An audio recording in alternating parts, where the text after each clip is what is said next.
धनुधर तो बहुत हुए, लेकिन एक ऐसा धनुधर जिसकी विद्या से स्वयं श्री कृष्ण भी चिंतित हो गए। एक ऐसा धनुधर जिसे देखकर खुद द्रोण आश्चर्य में पड़ गए। एक ऐसा धनुधर जो अपने दम पर पूरी युद्ध भूमि को समाप्त कर सकता था। इन सभी के बाणों में बहुत अधिक दम था, लेकिन ये सर्वश्रेष्ठ नहीं थे, क्योंकि सर्वश्रेष्ठ तो सर्वश्रेष्ठ होता है। आप सोच रहे होंगे कि यंगराज कर्ण सर्वश्रेष्ठ धनुधर थे, लेकिन नहीं। आप सोच रहे होंगे कि यहाँ पर बर्बरीक की बात चल रही है, लेकिन वो भी नहीं। तो चलिए जानते हैं दुनिया के शक्तिशाली धनुधरों के बारे में और इनमें से सर्वश्रेष्ठ कौन था। लेकिन उससे पहले यदि आप हमारे चैनल पर नए हैं तो चैनल को सब्सक्राइब अवश्य करें। दोस्तों, सबसे पहले आते हैं अर्जुन। अर्जुन गुरु द्रोणाचार्य के शिष्य थे। द्रोणाचार्य ने अर्जुन को दुनिया का श्रेष्ठ धनुधर बनाने का वचन दिया था। कहते हैं महाभारत युद्ध के दौरान कृष्ण और अर्जुन को देखने के लिए स्वर्ग से देवता भी नीचे उतर आए थे। अर्जुन के गांडीव धनुष की डंकार से पूरा युद्ध क्षेत्र कांप उठता था, लेकिन फिर भी अर्जुन श्रेष्ठ धनुधर नहीं थे।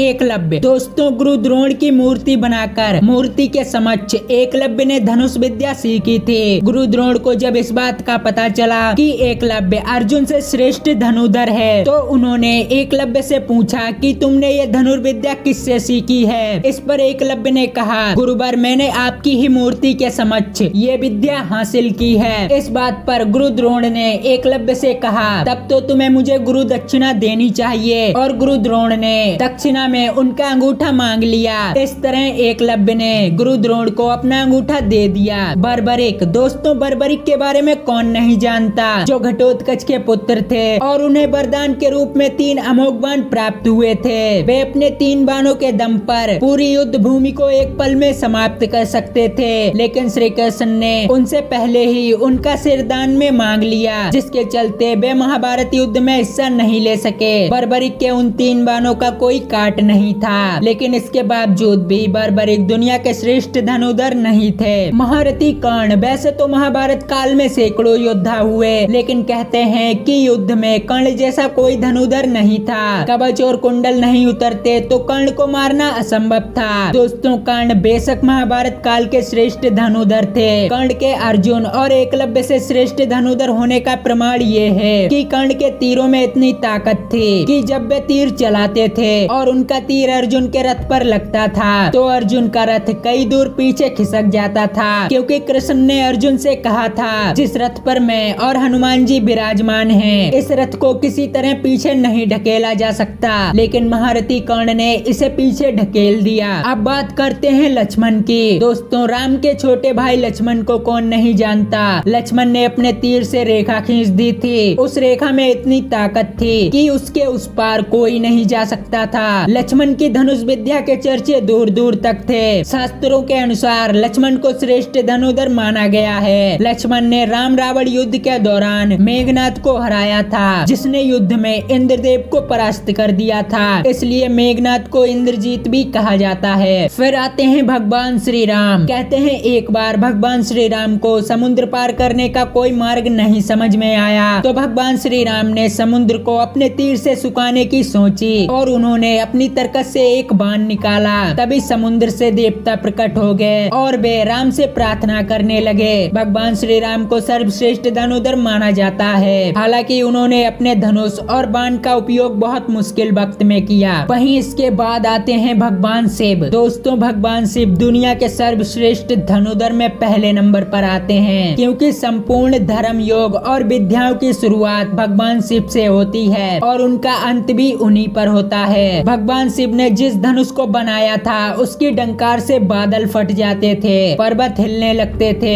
ऐसा लगता मानो भूकंप आ गया हो। यह धनुष बहुत ही शक्तिशाली था। इसी के एक तीर से भगवान शिव ने त्रिपुरासुर की 3 नगरियों को ध्वस्त किया था। इस धनुष का नाम पिनाक था। दोस्तों, इस तरह दुनिया का सबसे श्रेष्ठ धनुधर भगवान शिव थे। उनके अतिरिक्त कोई भी दुनिया का श्रेष्ठ धनुधर नहीं था। तो दोस्तों, आज की ये खास जानकारी आपको कैसी लगी हमें कमेंट में जरूर बताएं, और वीडियो पसंद आई हो तो चैनल को सब्सक्राइब करके बेल आइकन अवश्य दबाएं।